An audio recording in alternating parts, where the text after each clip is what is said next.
Docteur, peut-on guérir de la maladie de Huntington? Je l'ai dit précédemment, cette maladie est incurable, car c'est une maladie génétique. Et aujourd'hui, nous n'avons pas les moyens de la soigner. Néanmoins, il existe des traitements qui vont avoir pour but de soulager les symptômes et de faciliter la vie des personnes atteintes. En règle générale, les médicaments sont employés pour aider à empêcher ces mouvements musculaires anormaux.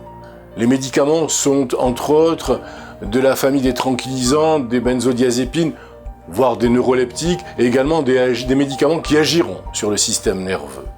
Puisque les symptômes de cette maladie apparaissent tardivement, on pourra avoir des enfants à qui elle aura été transmise avant même de savoir que leurs parents en sont atteints. Ainsi, s'il existe antécédents familiaux de la maladie de Huntington, il peut être souhaitable de procéder à un examen génétique. Souvent, le recours à un conseiller en génétique pourra aider à envisager les divers aspects de cette question épineuse et permettre de prendre la meilleure décision. Existe-t-il en France des associations Huntington? Je voudrais évoquer avec vous l'existence de l'association Huntington France. Les patients atteints de maladie Huntington et leurs familles ne sont pas seuls. Créée en 1978 par Madame Micheline Destrey, qui est maintenant présidente d'honneur de cette association, l'association Huntington France œuvre pour soutenir les personnes touchées par cette maladie et leurs familles. Informer le corps médical et paramédical, sensibiliser l'opinion et les pouvoirs publics et contribuer à la recherche.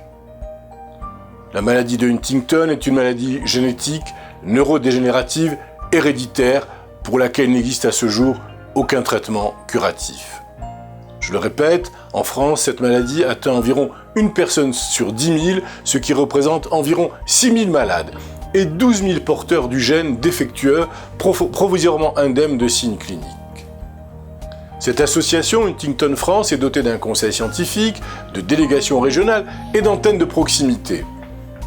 Cette association est adhérente et rattachée à l'EHA, qui est la European Huntington Association, regroupant les associations Huntington d'Europe, à l'IHA, qui est l'International Huntington Association, qui regroupe les associations Huntington du monde entier, et également à l'Alliance Maladies Rares, qui regroupe 181 associations de maladies.